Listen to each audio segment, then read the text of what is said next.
Okay, off we go. We get Cursed Hollow as our first map. So, guys, first of all, yes, I know it says Dragonshire. I'm going to fix it in a second.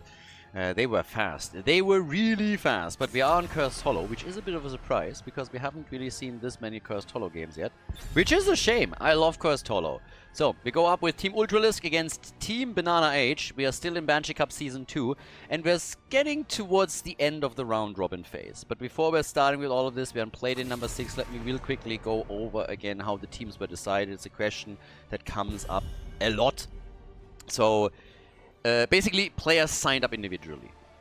They didn't sign up as a team for the tournament, as with most of the tournaments that we're hosting, but we decided that this time we would run a captain's draft again. We're running a captain's draft roughly once a year. So players signed up individually. We had more than 100 players sign up for the tournament. Anybody could sign up for it. The players were then asked to vote for captains, who they would love to be the captains for this tournament. 8 captains were voted on, and those 8 captains, after they were decided, then continued to draft their team out of that player pool. So that's how our teams were chosen, and now they're playing a round robin. We're currently Playday number 6 with this, and then afterwards we're going into group stage and into the finals. Now, with Season 1, we introduced also bounties as a new concept. Bounties are pretty much something where we want to incentivize teams to play things that you normally don't see a whole lot, and we give them money for it.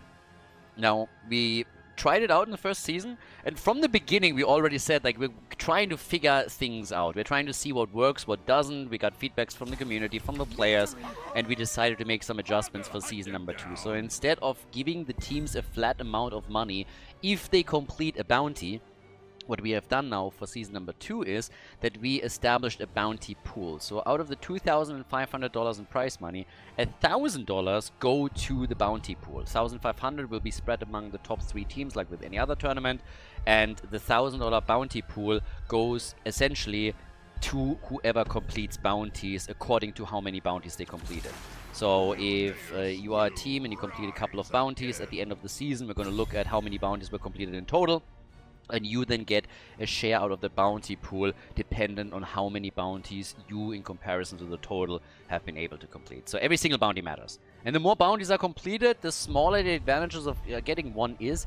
But up to this point, we haven't had that many bounties. We had a lot of attempts, but completed bounties, we are still under 10. So you get a fair chunk of money if you're able to complete something.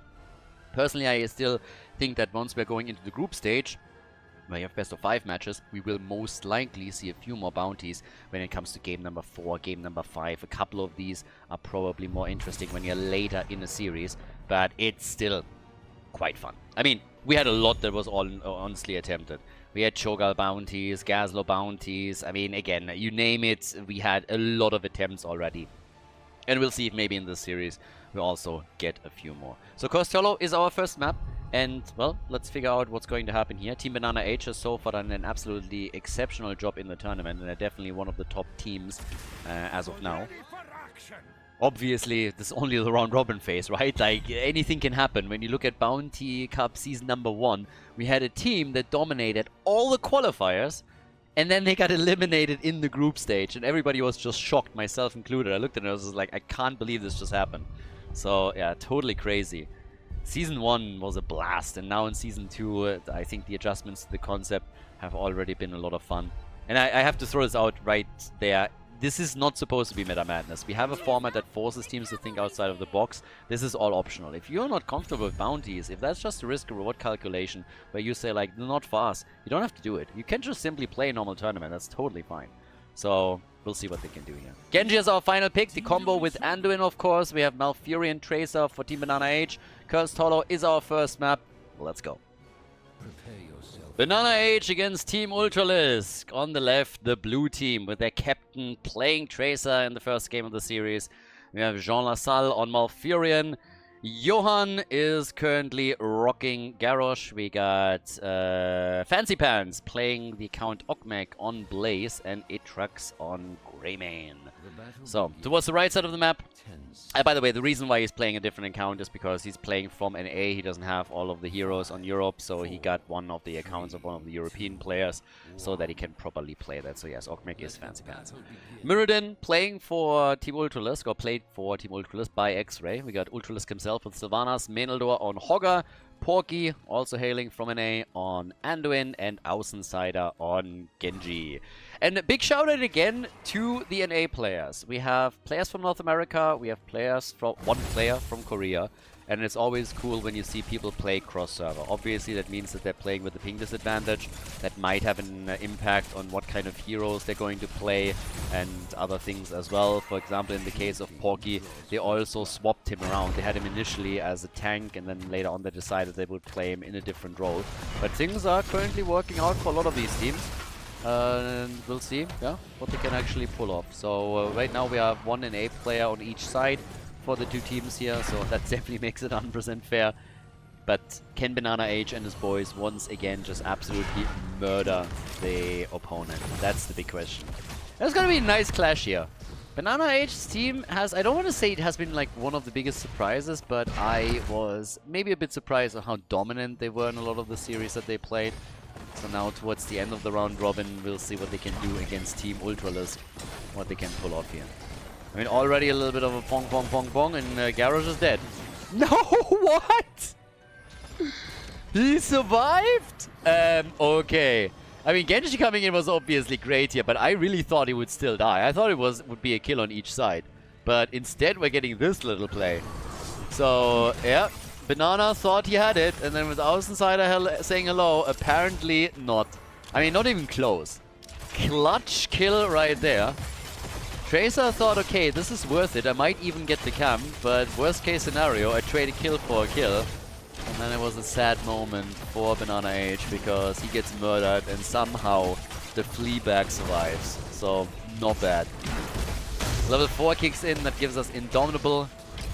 As usual, we have also Incinerator Gauntlets. Yeah, I can't wait for the Light Bomb engage. There should be a lot of cool plays with that. I mean, I'm personally just happy that we're now getting this map. Because this is not a map that has been played a whole lot recently in the Banshee Cup. And I personally love Cursed Hollow. It's always a really nice one because there's so many options that you also have in the way that you can play it out. And that's something that we don't get to see a whole lot these days. So you can always go for tribute, you can let a couple slide, you have double boss. Just the double boss alone is pretty sweet. Also, they're a bit closer together than on other maps where we have two bosses. So that means that you can essentially try and go for double boss plays very easily, or even try and get your own if your opponent is a bit late and you might not have the best heroes to take him out quickly. You can also hope to rotate over and punish them for that. First tribute down at the bottom of the map. No globals, by the way, in this game. So nobody is playing with Dehaka, with Smallstat, anything like it. And Porky is getting the channel. Easy. Quick Stormbolt right into the face of Tracer. And that is tribute number 1. That's about as good as it gets for an early tribute play. So yep, easy completion on that. Now Menaldor is still sitting up at the top, going up against Fancy Pants here. They're locking in level 7, and those Siege Giants obviously don't hurt either. You do quite a lot with that. Just a kill for a kill. But the next tribute is already up on the map, so we're going to see it towards the top. And teams are going to start working for that curse. We still have Sylvanas also in the mix. That's another added boon for the red team, because they can now try and make sure that they're going to get big value out of her whenever they get some kills. Ultralisk already gets the bomb though. And it tracks. Oh, gets the heal.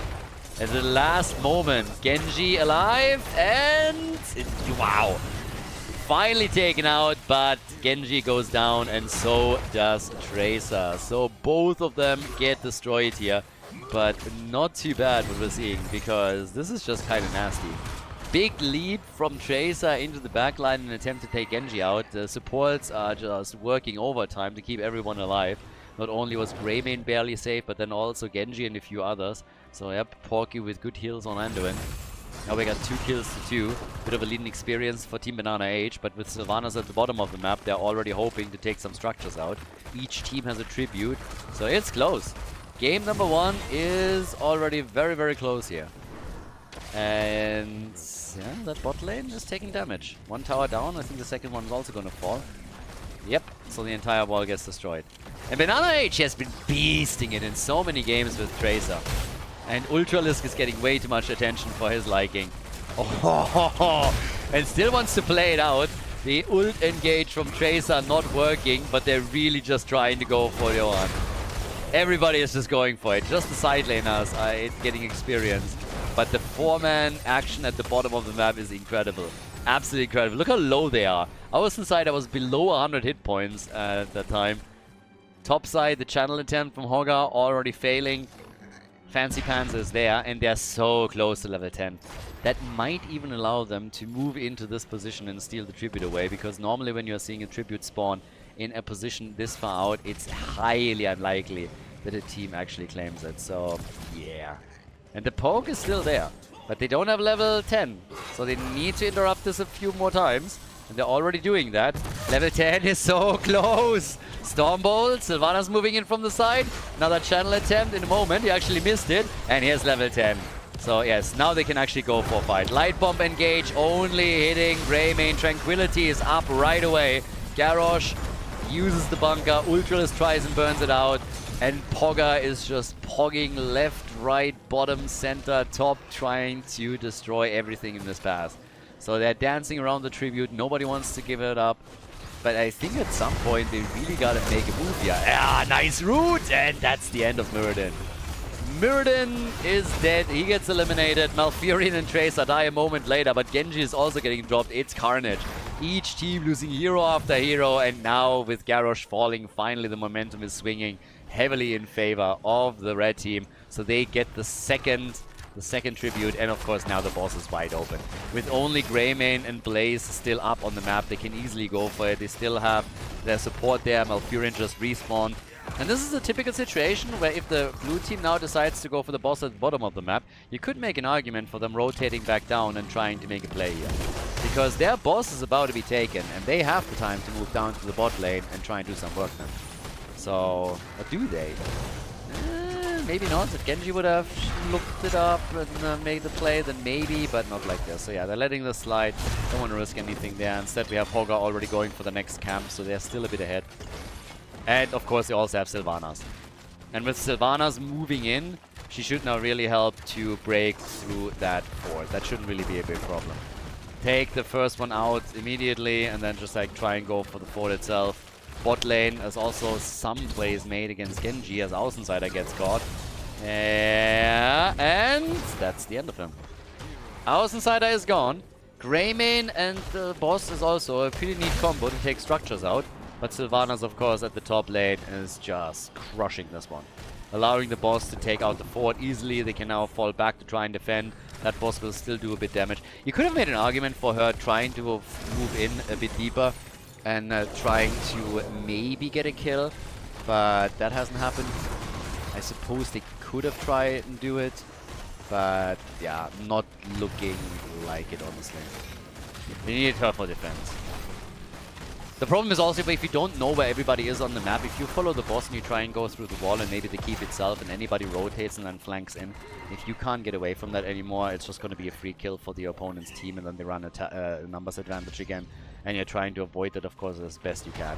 But they still destroyed the wall at the keep, and the keep might even take a little bit of damage. I mean, probably not too much. But yeah, we'll see what they can do with this. I mean, either way, there's obviously now more tributes also popping up on top of that. So with each team holding 2, the next one is going to guarantee a curse. So that's one of the things that they can now set up next. And Sylvanas is empowering them with another rotation towards the bottom of the map to try and take another fort out, or at least damage it significantly enough that they can pick it up later. Tribute is spawning topside now in 20 seconds, and that forces a rotation out of both teams. They really need to fight for this one unless they're comfortable being cursed here. 5 kills to 5. It has been a very, very close one so far. So 21,000 damage for Sylvanas, 23,000 for Tracer. And they are trying to control the choke point. Quick flip. Whoa! Muradin survived that. Damn, son. And his trade is going to kick in, but boy did they chunk his hit point pool down quickly. So X-Ray is still fine, can jump out, and there's the curse. If they lose heroes, then it's still a problem, but at least they got the curse. X-Ray, big Stormbolt, can he get out? Yes, he gets away, but Genji also able to retreat. The problem is with them not getting any kills and being cursed at the same time, they are losing ground. Topside fort will going to be destroyed. Fort in the middle is likely going to fall as well. They were hoping to interrupt the tribute channel, and if not that, then at least move in and get a kill, and it just both didn't happen. So here comes Fancy Pants from the top, looks for the jet propulsion, misses out on it. They still want X-Ray. He jumps out, like all of the resources that they push on him. They cannot get it, but they cannot get Ultralisk. Sylvanas is gone, and they're gonna get more. They're moving in for Hogga. He's dead. Genji is dead. And that is 3 kills in total that they were just able to get here, as the bottom keep is already taking damage. So yeah, they are in trouble. As we say in professional circles, they're in deep shit right now. 16 is another problem that they're facing. So all of the forts are gone. The keep at the bottom of the map is gone. At the top, they have a massive minion wave, plus also siege giants that are going for the next keep. And in the middle, they're already starting to take the hit points of the keep down pretty quickly. With only 3 defenders left, I mean, Hogga and Genji are going to respawn in a moment, but they have a chance to take the keep out completely if they would be willing to maybe sacrifice a hero here. They decide against it, but they're taking way too much damage just everywhere. BananaH and his team are crushing it here. Total domination for them right now. So, yeah, insanely well done. And as the dust settles, we have Tracer with top damage on 36,000. Raymond on 33,000. Only difference between the two is that he didn't die yet. So, yeah, 0 deaths for him. The only one on the red team that hasn't died yet is Anduin, which makes sense. I mean, again, he is amazing at running away. If there's anything that Anduin is good at, then it is the French defense. So when he sees a team fight, the first thing is, I mean, she just poops it out of there, just runs and runs and runs. You would think that somebody that wants to be a commander of the Alliance, you know, has some tactical training or something like that, maybe a couple of like fighting drills every day, but it's not the case. What Anduin just does, he runs every day, like hours and hours on end, so that he has the stamina and also the speed that he can get out of the team fight as quickly as possible. And that's how he gets to these situations where he has 0 deaths. A real commander, you know, would go down with the troops, would go down with the ship, but nope. He's just always like, run, Forrest, run. Onward running. Muradin is... yeah, Muradin is not running away from any fight. Look at Muradin. Muradin is coming in, and he is just amazing with this one. Also, Greymane, since he doesn't die, which triggered all of this, is of course chunking out big damage too. Genji is down, and talking about Greymane, look at this, he just like murders Sylvanas. Greymane is now at 18 stacks on his Wizened Duelist, and on top of that he has of course also Alpha Killer, so the damage numbers that he brings to the table are pretty brutal. And they of course want to go for core here. They have 20 seconds and they got Greymane. As long as they can save Greymane and allow him in Worgen form to chunk this down, they should be able to do murderous amounts of damage. 46,000. I mean, let's just look at this. Greymane is just like murdering this thing. That shield gone within seconds, and yep, that's a lead. Lead in the best of 3 series for Team BananaH. Ruthless 13-minute game as they come in and take down Team Ultralisk on Cursed Hollow. GG. Well played. Before we head into game number 2, make sure that you subscribe to the channel if you haven't done it yet, so you don't miss out on any future content here on Khaldor TV.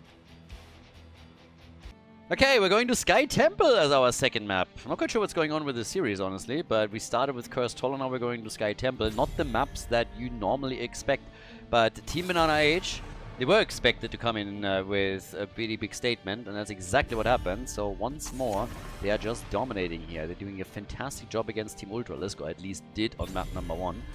Now the question, what can they do on map number 2? Can they do it again?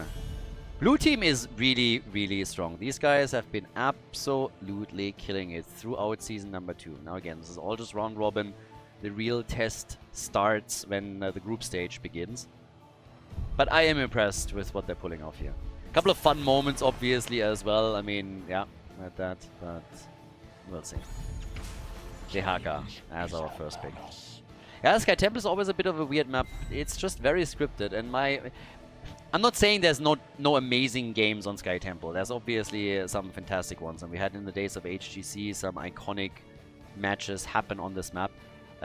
McDonald's strategy from Fnatic, Gen.G or MVP Black going up against Dignitas. There's a couple of really amazing ones. But generally speaking, if you look at your average Sky Temple game, it oftentimes just centers around the boss and when it's being taken. Is the team hitting an early level 20 and tries to play for boss? Is the team that realizes that they're behind and that their opponent is soon going to get a Storm Talent, instead throwing a Hail Mary at the boss, just saying like, hey, let's just fight. Either they beat us, then we lose the game where we're already behind anyways, that we would lose, but if we win it there, then maybe we can turn it around. So it oftentimes feels a little bit scripted, and it just makes it a map that I personally am not that excited for anymore, because a lot of the strategies that also were more on the cheeky side have disappeared too. So there's very little that gets me excited when I see Sky Temple these days. Doesn't necessarily make it a bad map, but I just say there's other maps that I personally prefer over it. So yeah, probably the best way to describe it, yeah. But okay, let's see what they're doing now. I loved it, for example, when Abathon Samora was played here for a time. That was super fun. That was kind of enjoyable. I mentioned the McDonald's strategy earlier. In case that you're not familiar with it, basically at some point when Fnatic had scrims, they wanted to go to McDonald's. They were in a team house, but McDonald's was closing, so they just like threw a team composition together to end the game as quickly as they possibly could and run it down one lane and win it, so that they could just go to McDonald's and buy themselves some burgers. And that strategy was actually something that they then refined and used in a tournament to win them an absolutely crucial map against Team Dignitas. So it was insanely funny. And they played it with Vala. They had also a 3 global strategy that they played here. So I had a couple of strategies where they could just like cheese the hell out of people, especially when they never played against it. So it's super fun to see that. But those times are of course long gone. And so these days is more of a standard play that we're getting with it. Now anyways, Jonna and Rhaegar in. And we get Imperius plus Chromie. Banana himself apparently going to play Chromie, as it seems. Fancy Pants doesn't have a hero. Maybe a triple frontline for them. Ooh. Ultralisk Kerrigan. Okay. Ultralisk Kerrigan and Außenseiter last but not least on Sky Temple for the red team. What are we going to get from him? Oh, Vala. Okay. I'm game. Triple frontline. Vala is the only range damage dealer. Asmodan. Oh yeah, baby. Let's go. Asmodan is in the house. Sky Temple, Team Ultralisk against Team BananaH. Game number 2. Team BananaH is in the lead, and they went for the Asmolord. Oh yeah. We have a bounty attempt from BananaH and his team. I believe, is this the first one that they actually tried? Well, BananaH is playing Chromie. We got Fancy Pants on Asmodan, Itrax on Imperius, Jean Lassalle on Stukov, and Johan is playing a Nubarak. On the right side of the map, their opponents, Team Ultralisk, hoping of course to win 2 in a row to lock the W in the series in, with X-Ray on Rhaegar. Menaldor is playing Dehaka. We got Ultralisk on Kerrigan, Außenseiter with an arrow build on Vala, and Porky is playing Jojo. So Porky is actually back into a main tank role for them today here. I mentioned this role swap a bit earlier, now they're doing it again. If they actually want to stack for Asmodan, what they really need to do, of course, is leverage some of the AoE abilities of other heroes so that he can stack early on. And that's exactly what they're now trying with some of their heroes. He gets 12 stacks already. If you have somebody that helps him out, maybe Imperius here, or even Stukov, then he can just get his stacks so much faster. I believe that one of the strategies that they're trying to execute here is using Demonic Invasion on level 10 and then just burn down structures whenever the ult is ready. And you can do a lot of damage with that, and it's all about taking structures down when you're playing Sky Temple. That's half the battle. Take structures out without the shrines, without the temples, and you are gonna be walking away with a big lead. So they're gonna try and do that. Just dominate the lanes a little bit with Asmodan too. And he's already solo pushing this here.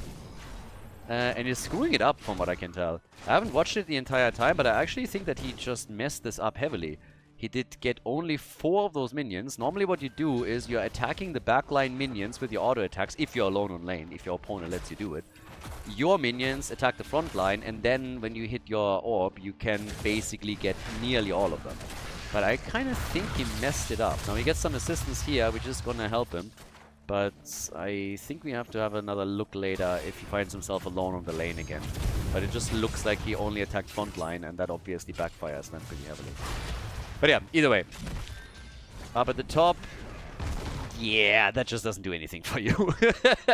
That's just a waste of mana, I'm sorry.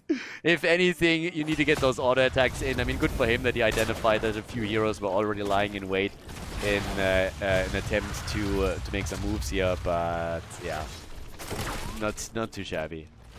It's still kind of funny.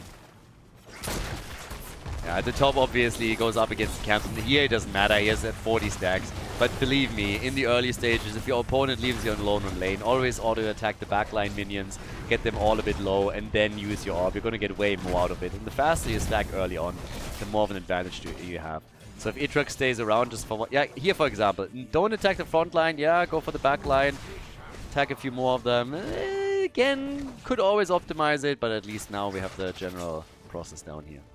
So, talking about Vala just for a second and her arrow build, she is not being played with 2 supports, 2 healers or anything behind her.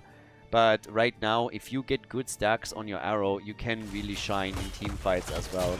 And her damage numbers are going to be absolutely murderous. So it's all a question of whether or not you can properly stack the arrow. But if you can, especially if you go for Acrobat and late on level 20, you have so much power in 1v1 situations. It's pretty amazing. So, as is... Already with the temples now up, an attack against Porky. He's still fine. Dehaka has taken over the top and Asmodan is pushing out the bot lane. 62 stacks for him right now on his level 1 and the baseline. So we'll see what he is going to be able to do with that. And yeah, next attack is also now coming slowly towards the middle with Vala going for Frost Shot. Again, Frost Shot makes the most sense here. You have no need for Monster Hunter in this case. Monster Hunter is a talent that makes Vala extremely good when you're playing on Battlefield of Eternity. You can make an argument for it on certain boss maps, but whoa, this is the reason why she didn't go auto attacks, because that's a quick kill. Vala down. Vala is the first one to fall. First blood, but they get the Chromie kill. And they're also taking down Stukov, so it looks like the red team is really starting to take the lead on kills. Even with the third one coming together for them, taking down Imperius. 3 kills in total, and all of that happening without Asmodan, who just went through the bottom wall and already started to take structures out. 92 stacks for him. Nothing insane, but this is still decent progress. I mean, Fancy Pants is getting to a point where he can do a bit more work with all of this. Gets another connect here. And yeah, now that he goes laser, he can do a bit more with this if properly coordinated. So definitely some potential on all of this. Can stack this faster. Level 10 is still for me the big question mark. I want to see what they're going to do here. But yeah, hits come in. He just doesn't get any stacks the way that he's playing this right now. That's the problem.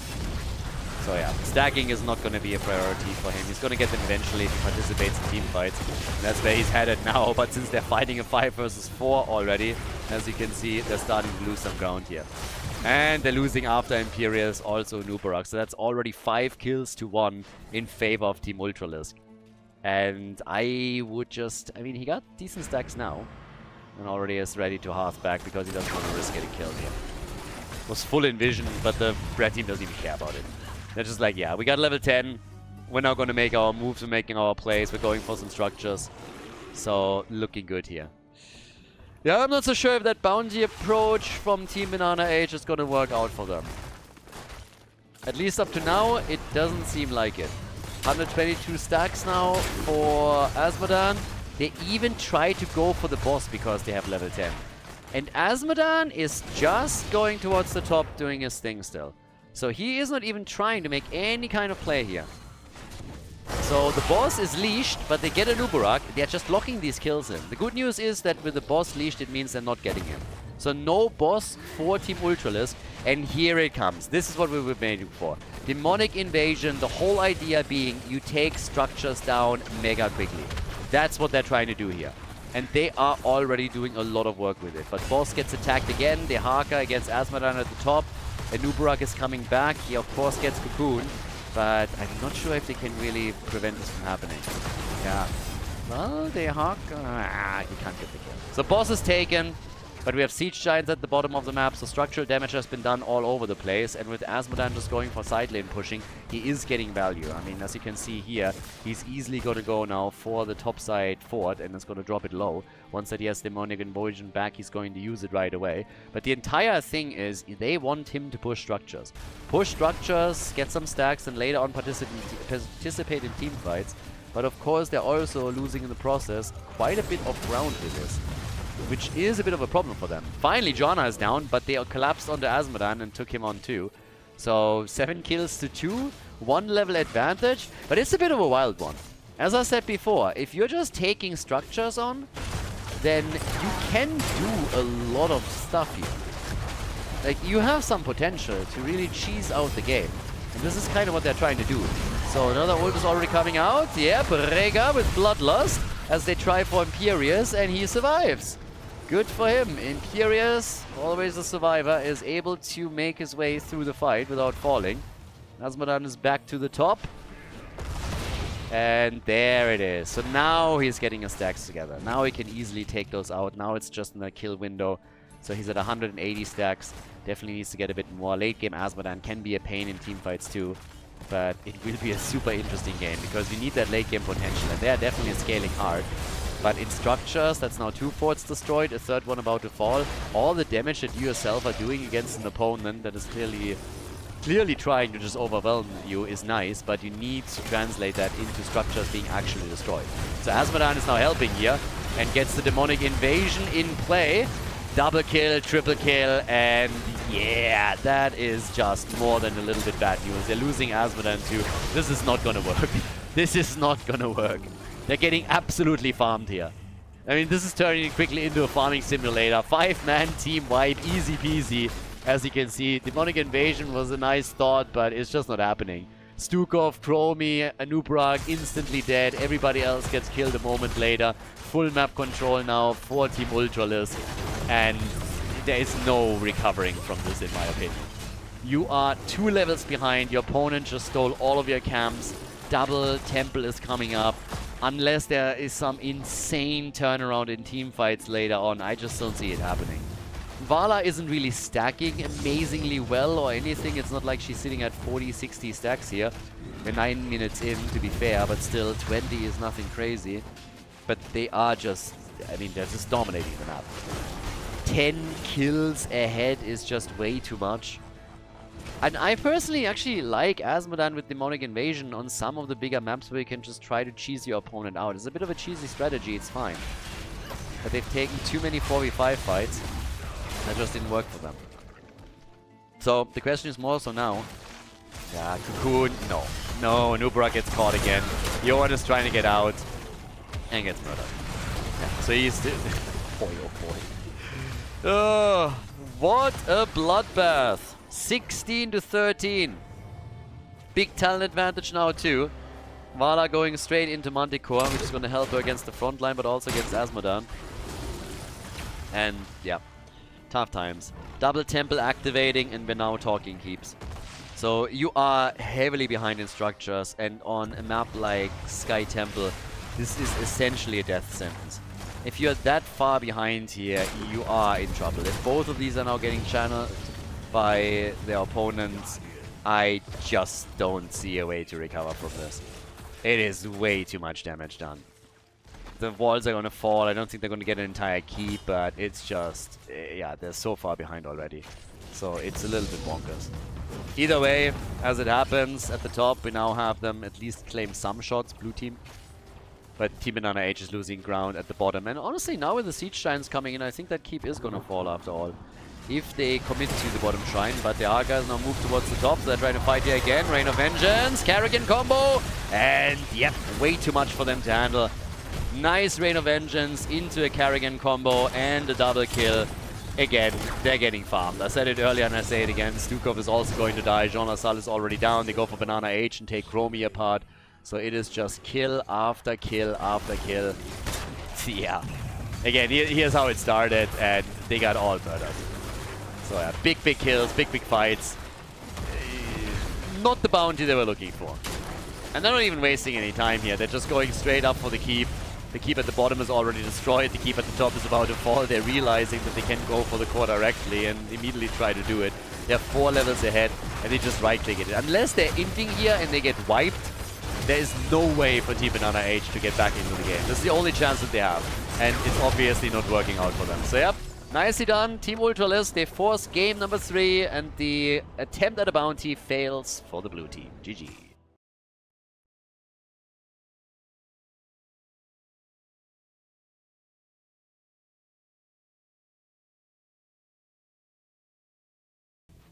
Game number 3, Garden of Terror is our 3rd map. So yes, as Modan, unsuccessful, no bounty for Team BananaH. And interestingly enough, Garden of Terror was actually chosen by Team BananaH. Now I explained quite a few times now how the losing team has a choice between first pick, first ban and map choice. And really in most cases, the losing team will just choose to play with first pick, first ban. It's just what it is. Very rarely do you get map choice. And right now that happened. So I want to see if they have something maybe prepared here. Also as a quick reminder, when it comes to bounties, this is all still up essentially. Again, each team can complete every single bounty once. So just because one team completed a Gazlo bounty doesn't mean that nobody else can do it. But the same team can't farm the same bounty over and over and over again. That's the only restriction here. So now that we're heading into Garden of Terror, which is obviously a big map, you want to go for mercenary clears, you want to go do a lot there. It's always a bit questionable if a team would really go for a bounty on the 3rd map. It's more so likely that, as we just saw on the 2nd map, you know, after you've taken the lead, you're trying to pull it off. There's a few teams that are definitely a bit more willing to go into bounties. But let's see what we're now getting. Abathur as a first pick. I actually find that interesting because BananaH is now going for a Samuro pick, and I really wonder if they were trying to play Abathur Samuro here. That's actually an option. That they were looking to play Abathur and Samuro in this, not bad if they did. But with Abathur being picked away by Ultralisk pretty much immediately, that obviously puts a bit of a dent into those plans, and now they have to see how they are going to change it. I mean, obviously stipulating here that they were really trying to do it. Now you have Morganis that can get the symbiote, you have Cassia played by Außenseiter very likely, unless they're swapping around, so you already have a few plans on who you can copy and what you can also do with a simple symbiote. But yeah, time will tell how much more they can get out of this. Either way. Final ban. Sergeant Hammer has also gotten the axe. I love Abathur games. Abathur games are just insanely fun.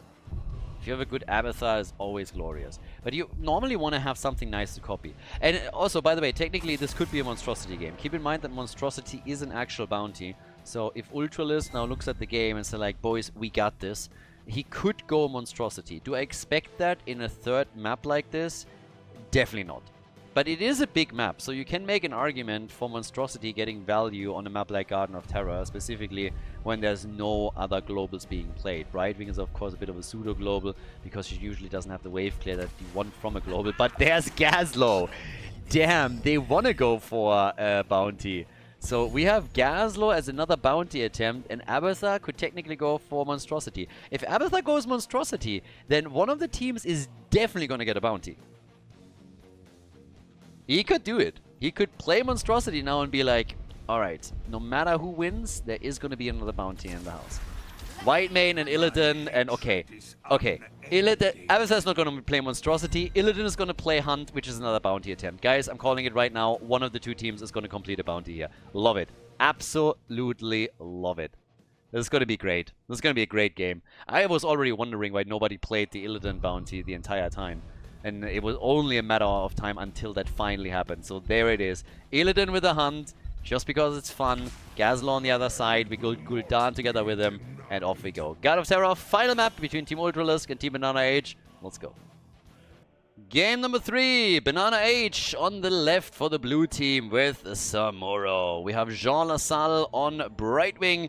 And on top of that, we're now getting Ictrax with Gul'dan, Fancy Pants on Gazlo, their bounty attempt, and then Johan with Diablo. Now over on the right side of the map, we get Ultralisk with Battered Assault as his level 1 talent for Illidan. If he goes Hunt, we're gonna have a bounty completed in this series no matter which team wins.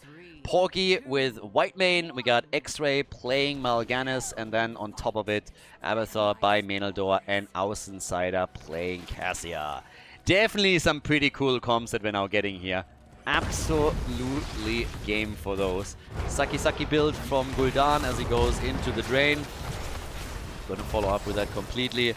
But yeah, we're definitely in for a little bit of a for a wild game, I suppose.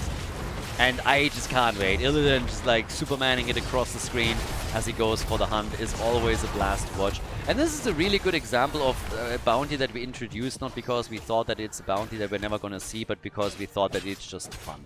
There's just certain ults when they get played, they're just fun. And Illidan Hunt is one of them. You could make a similar argument, I suppose, also for Tyrael with Judgment. I think all of those games that we've seen when Nick popularized Judgment Illidan as a side laner were insanely entertaining. Because you just had over and over again these games play out where you could just see mad action, people trying to coordinate their efforts on an isolated target and just absolutely crushing it here. So yeah, it would be really nice if we see something along those lines here now too, especially since Illidan goes full on old school with the Abathur support that he's getting on top of this as well. So yeah, highly enjoyable. Now, Illidan, of course, excels also on trying to go for mercenary camps. That's something that he can easily do, specifically when he gets some support from Abathur with a nice symbiote. And that's another thing that we're going to watch out for. This is, of course, one of the maps where it makes the most sense to really get heroes that give you mercenary control. It's one of the reasons why Hogger usually gets either picked or banned very quickly on this map, always assuming that he is available, because he's just so powerful in these situations that he can get you lane pressure over and over again. But in this case, we have Gazlo doing his thing, plus also Illidan. And that's an interesting battle as well. So Gazlo against Illidan at the top lane, specifically played here by Fancy Pants with a Pleb Horse.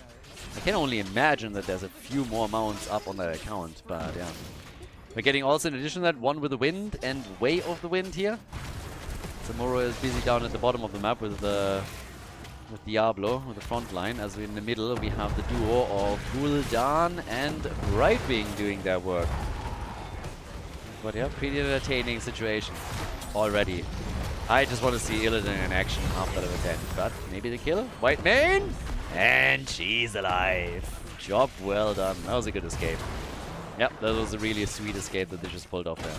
Not a single kill yet, but already a lot of damage being done. Ultralisk at the top, for example, is able to take the entire wall down with the camp that he took earlier to assist him here. So, yeah, good for him. Down towards the bottom of the map. Similar damage being dished out by Siege Giants that they're currently getting. So, Red Team is already in a halfway decent spot. I mean, small advantages, right? You're just trying to accumulate tiny advantages over time and make a big lead out of it. As they're going for Diablo, they might also be able to get the first kill. Dibbles! Oh, and he's still alive. Skin of his teeth, but he survives. Abathur, once that the copy is ready, it's also going to be a lot more dangerous. Side note, if you complete 2 bounties in a game, you have to choose. You have to choose which bounty. You can't complete 2 bounties in a game, you have to choose.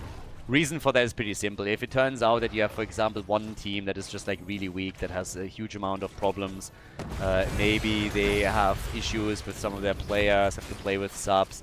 We don't want that teams use that as an opportunity to just like farm 4 or 5 bounties within the same series and just do all of that and complete multiple bounties in a single game, for example. So we still want it to be a little bit competitive and teams to have to actually try.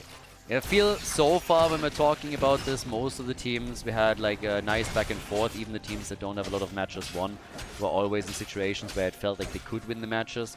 Team Masquerade comes to mind in particular. But there's always the chance that you have, you know, one team that just gets farmed, and then you don't want that to be used by others to just complete multiple bounties every single match that they play against them. So that's the main reason for that. Big team fight over the seeds now. So when it comes to the objective, they're really going for it here. Not a single kill so far in the game, so we're still waiting for kill number 1. Well, and as I say, Gul'dan goes down, and Illidan is of course doing what Illidan does best. He is just jumping around and starting to kill people, and he's enjoying this. There is not a whole lot that they can do against Illidan if he gets into the late game, to be honest. There are basically... well, there's a few things. They got a couple. So, a good Horrify from Gul'dan can be... everything... Okay, here's what Illidan hates. People always seem to think that blinds are the way to deal with Illidan. It's a nice tool in your arsenal if you have them, but it's not really that. Stuns are fantastic against them. Anything that stuns Illidan out, allows you to get a kill and get damage in, is always amazing for him. So if you can get a stun combo off, that's great. But we don't have a whole lot of stuns on the blue team. We have Diablo who can stun people in the wall. So if he is doing a good job with it, then he can try and get some stun comps going. Besides that, we have Brightwing and the Poly, and we have Gul'dan that can use his ult and then use a Horrify. So if Illidan just dodges a few of those, he's going to be absolutely fine in the later stage of the game. And with some assistance of Whitemane, if he survives through any of these combos, he can then start to really, really chase. There's the hunt, so we're going to get a bounty completed no matter what happens here. Now it's just a matter of who wins the series, who wins the match, who wins the map. Full Saki still for Gul'dan, went into Curse of Exhaustion after the health funnel, after the Chaotic Energy. Illidan can now hunt it up. They already have the first seed, and it looks like they have a high chance of going for the second one here as well. So yeah, next one is coming in a bit. Gazlowe with a Grabo Bomb, so they want to go for some combos with also Apocalypse. And Apocalypse is another thing that could technically be used against Illidan, so they already have that in mind. But generally speaking, their tools against Illidan are limited. It's not like they have nothing, but it's really limited. And with proper play on the side of Illidan, he should have a really nice late game. So yeah, I would be shocked if he didn't... if he wouldn't be a huge headache for the blue team. Copy for Abathar is now also ready, so that's another thing that they can easily use here, and they're already going for it. So they got the copy in, and they're starting to chase them right there. They still need a few more heroes, though. Maybe a bit premature to press the R button here for the Slugger, but I guess even Abathar wants to be a pirate every now and then. So, yeah. Middle of the map, again, Illidan just still farming it a little bit. Has now also 5 seconds for Unbound, so wants to get the second charge here, if he can. Topside fight is still playing out. And what Illidan obviously loves is space. Every single time that forts are gone, the map is big, and that he has chase potential, that's really what he enjoys the most. Gazlowe, in the meantime, if he has some setup time, it can also be quite nice for these situations.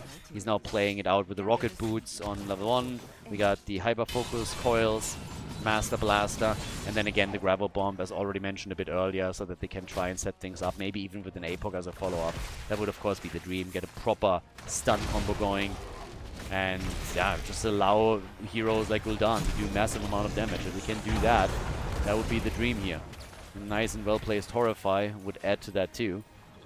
But with 2 seeds already to the name of the red team, this would be Garden Terrors if they get the next one. And they're gonna fight for it. 2 kills to 0, it's not really a kill-heavy game or anything.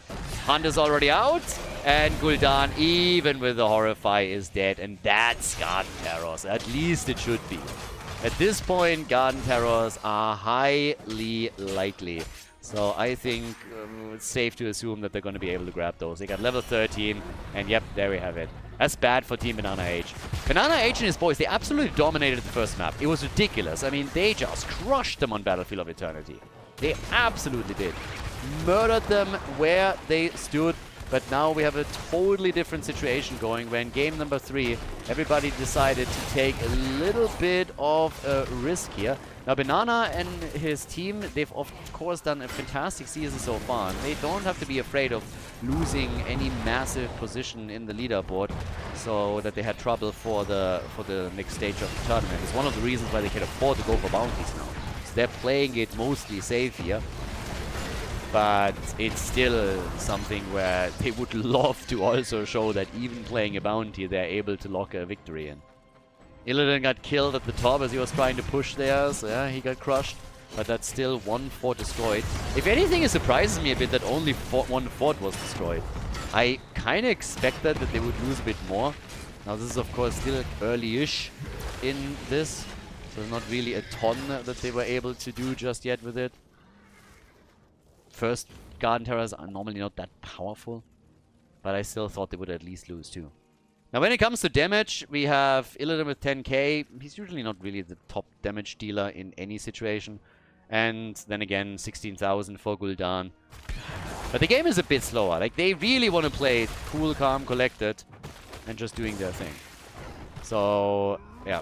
3 kills to 1. We now have down at the bottom of the map, Abathur already sitting in position and getting ready for the next copy attempt. I just want to see late game a little. But Skazlo, I mean, they're looking for a wombo. They can get a good team fight with a bit of wombo potential. That would be neat. Abathur with more toxic nest, just trying to scout as much as he can. Being a pain in the ass in the process, of course, as well. Slowing people down, dishing out a bit of damage.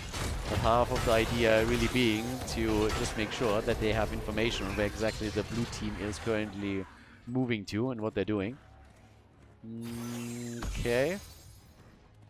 Well, let's see what else they're doing. I mean, right there we have Illidan's at the top, 4 men at the bottom of the map. Seeds are popping up again, so that's the 4th one in the game. Thus far, blue team hasn't gotten a single one. This position is much better for them now. But yeah, even Ultralisk, like, look how safe Ultralisk is playing this. No risks taken whatsoever. They don't know where they are. Alright, I'm sitting back. I'm playing this slow. I'm not going to move out there. Level 16 talents are now kicking in. Yeah, they're kicking a couple of those garden gnomes here around, but that's all that they're doing. And now that the teams are going for the seed again, this is where we're going to get the real fight. Now we also have level 16 talents. Illidan with a hunt, Horrify, a poke, and yes, there's the combo. But they couldn't get the stun as a follow-up. Really nice Gravo, hit 4 of them, but Diablo still dies, and now they're trying to chase the rest. Meldor is already moving in, still playing in that choke point, which Gazlo uses right away for another laser show. But they have to retreat. Diablo at least only lost his soul, so he's going to be back in a few moments. That's the next good news. The shots are still coming. X-Ray moving through once again. Yeah, trying for a bit of a play against Samuro, and he dies. BananaH down, and somehow, with all of the Feldclaws and Abathur support, X-Ray on Mal'Ganis makes it out of the fight, not dying. Ridiculous. I already had him written off as another kill in this series. Or in this fight. But yep, not happening. So, as is, more attacks incoming. Cedar's finally been taken by the blue team. That's the first one. X-Ray falls after all.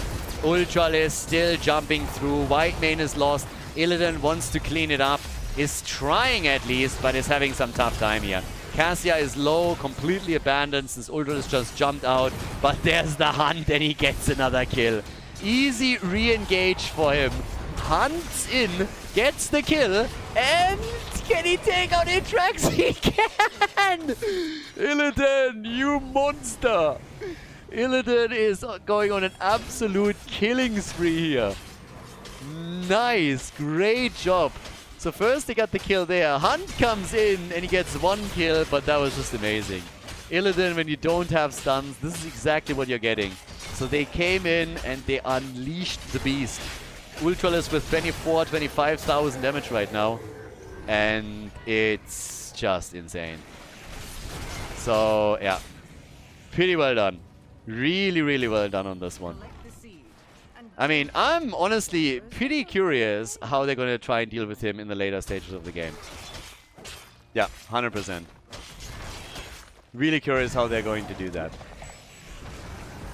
But at this point, what we are now getting is just the Illidan domination game. They have to deal with him somehow. Brightwing is a nice tool. Brightwing was always a counter pick against Illidan, and again, this needs to be a thing. And I know I'm harping a lot on Illidan, I'm really focusing on him a lot, but he's going to be the crucial player, the crucial hero to take down. They need a solution for this.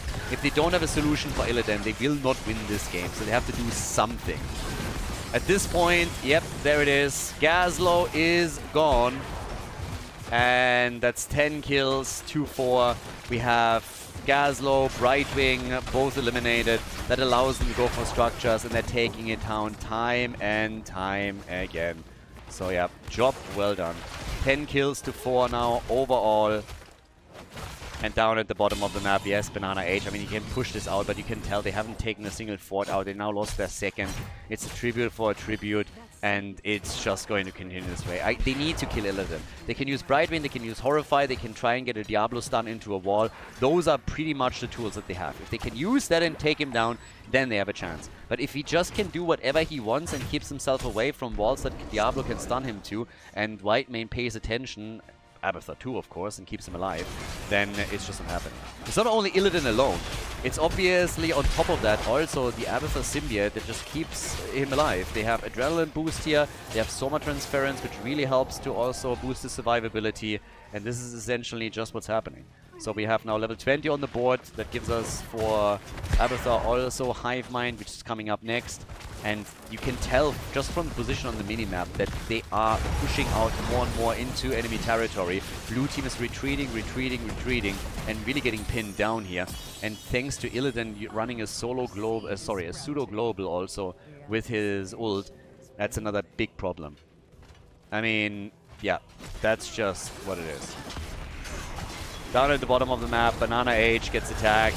Illidan, is he unleashing the hunt to go for the stun? He's not. But he can always just like transfer back to the next lane. Hunted over to Samuro after he saw him in the back, takes him out, and that's just brutal. So yes, Illidan is running the show here. 20 versus 20, that gives us also Haunt. Maybe now they have a tool with that, but it's dicey. You can tell that the blue team is really affected by it as well. So Illidan was a perfect choice for them, for Team Ultralisk. Really, in draft, a fantastic choice, and it's just nothing that this team composition can easily deal with. A lot hinges on Brightwing, and that's essentially it. So the attack is still coming. Once again, the stun. A couple of stuns coming out also from Khaldor as he's trying to make a play. Hunt is out. There's one stun, and they go for Whitemane. Whitemane is at least down. Illidan, together with the Garden Terrors in the middle, is taking out the fort. But it seems the keeps for the time being will still be alright. And yep, that's that. Okay, so 5 kills to 11. We now have level 20 versus level 21. And all the way up at the top, we now have another wall being destroyed. So yeah, either way. But okay, so how can BananaH and his team deal with it? They gotta find a way. Because right now they're just sitting there and they're dying a slow death. They have to come up with some kind of solutions. They have someone that can take camps with Khaldor. They have also Samuro who can be really annoying on side lanes. But essentially they need to have some kind of team fight solution for all of this, and I just don't see it right now. If they can move in as a 5-man, then nice. The problem for them also is there's no bosses, for example, on the map where they could throw a Hail Mary and make a bit of a move. The only thing essentially is to try and make plays for the seeds and then play through those. So yeah, that's that. But again, the attacks they keep coming with Illidan and the... I mean, look at the minimap and just like check out the mercenary camp. Pretty much 80% is taken by the red team. That's what's happening here. Can also have a look at the experience distribution. Mercenary experience is actually, funny enough, still in favor of the blue team, even though the red team has completely taken over on this. So, yeah, there's that. That's actually kind of amusing to me. I would have bet anything that mercenary experience would already be firmly in the hands of Team Ultralisk. But they have not taken over for long enough, I guess. And initially it was, of course, the Khaldor comp that did work there. So, good for them. Minion experience, that's where the blue team really shines. I mean, Samuro is obviously pushing the side lanes out, so he's one of them. Hero experience, that's a very different story. That's, of course, where Team Ultralisk is getting their value. You can see it also from the XP totals. I mean, Abathur's helping with it. Another seed is now popping up. We're already 19 minutes in. We're at level 22. So we're really getting into that late game where the catapults are also becoming stronger and stronger and stronger. So, yeah, there we go. We have now 5 kills, 2-11, and down at the bottom of the map. That's why we're having still Samuro trying to push this out a little bit, but obviously not really working for him. So BananaH rotating towards the top right now and trying to see what he is getting there as well. having, for now, BananaH just like pushing the lanes out, making sure that the catapults are not going to be that big of a problem for them. But down here, Illidan is just flying in once again as Bolt of the Storms, that he has more mobility in case he has to dodge something like an Apocalypse or another stun. But they're chasing them down, and it's just a total bloodbath here. I mean, you can already tell. I told you earlier, when he has some space to work with, Illidan is just brutal. Gets at least stunned out once, but they're going for Diablo right away, and they eliminated him. And that's that. So, easy peasy. Kills are in. 4 heroes already down. Diablo losing his souls, and that's that. Yep, nicely done. With that, they have at least the keep that they're getting here. Can try and do a little bit more. 15 kills to 5. Diablo dies again, so that's now 16 kills to 5. They're absolutely crushing them at this point, and Illidan on structures is obviously also an absolute menace. You have the double Illidan combo, even with Ultralisk getting copied. They're really just farming for additional kills, but the keep is gone and the core is wide open. That's going to be a 2-1 victory for them right now. So, nicely done. BananaH and his boys on Battlefield of Eternity, they absolutely murdered it, and afterwards they lose as they're trying for a bounty with Asmodan on Sky Temple, and here on game number 3, each team trying to complete a bounty. Successful for Team Ultralisk. They complete the Illidan Hunt bounty. Team BananaH loses, unfortunately for them. Nicely done though by the red team, a 2-1. GG, and well played.